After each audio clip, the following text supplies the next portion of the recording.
A verdadeira história dos vampiros.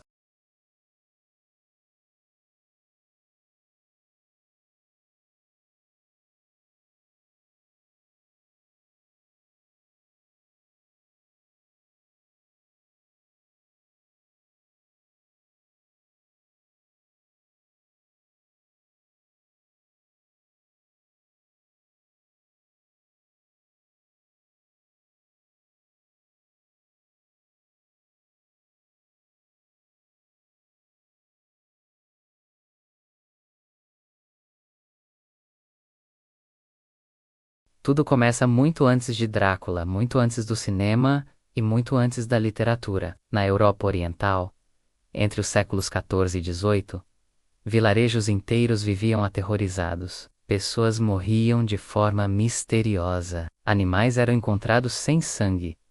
E famílias juravam que seus mortos voltavam para casa durante a noite. Naquela época, não existia ciência moderna, nem explicações para doenças, epidemias, ou para o processo de decomposição dos corpos. Quando alguém morria, o corpo nem sempre se comportava como as pessoas esperavam. Ao abrirem túmulos dias ou semanas depois do enterro, algo chocava os moradores. Os corpos pareciam inchados, as unhas e os cabelos aparentavam ter crescido, e em muitos casos, um líquido escuro escorria pela boca.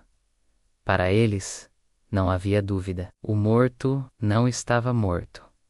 Ele havia se tornado um vampiro. Hoje sabemos que isso era causado pelos gases da decomposição. Mas naquela época, isso era visto como a prova definitiva de que algo terrível estava acontecendo. Essas criaturas recebiam nomes diferentes dependendo da região. Na Sérvia, eram chamadas de vampir, na Romênia de Strigoi e na Grécia de Vrikolacas. O medo era tão real que autoridades da época registraram casos oficiais de caça a vampiros. Sim, caça a vampiros documentada. Em 1725, na Sérvia, um homem chamado Petar Blagojević morreu. Poucos dias depois, moradores da vila começaram a morrer um por um. Antes de falecer, todos afirmavam a mesma coisa.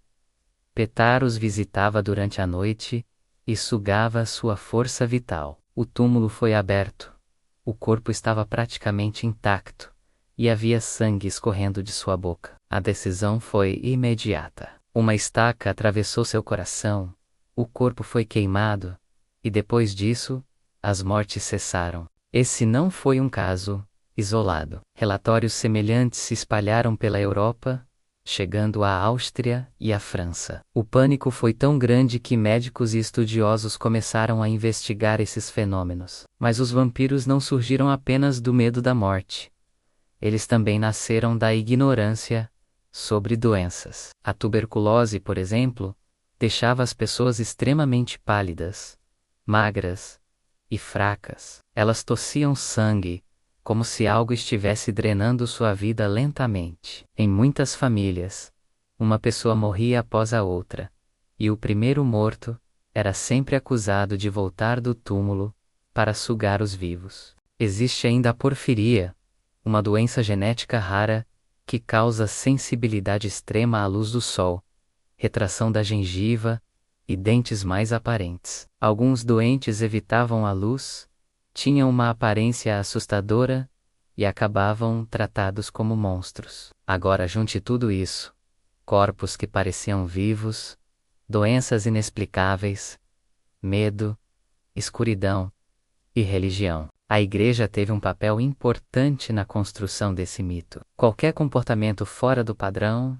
era visto como demoníaco, e pessoas que não se decompunham da forma esperada eram consideradas amaldiçoadas. Foi assim que surgiram os métodos clássicos: estacas no coração, decapitação, corpos queimados, alho e símbolos sagrados. Mas ainda faltava algo: um rosto para o mito. Esse rosto surgiu no século XV, na região da Transilvânia. Vlad III, conhecido como Vlad, o Empalador, ele não bebia sangue, mas empalava seus inimigos vivos, deixava corpos expostos apodrecendo, à vista de todos, e criava verdadeiras florestas de mortos. Seu apelido era Drácula, que significa filho do dragão, ou, para muitos, filho do diabo. Séculos depois, o escritor Bram Stoker usou Vlad como inspiração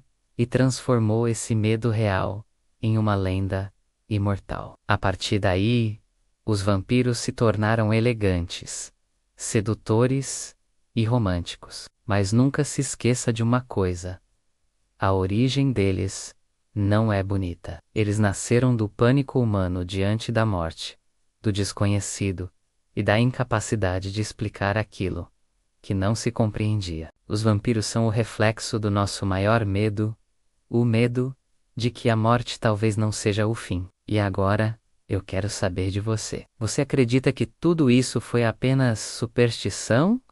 Ou acha que algo mais pode ter existido? Se você gostou dessa história, se inscreva no canal agora, deixe o like para apoiar o conteúdo e escreva nos comentários qual história você quer conhecer no próximo vídeo. Porque aqui, nós revelamos verdades que quase ninguém conta. Até o próximo mistério.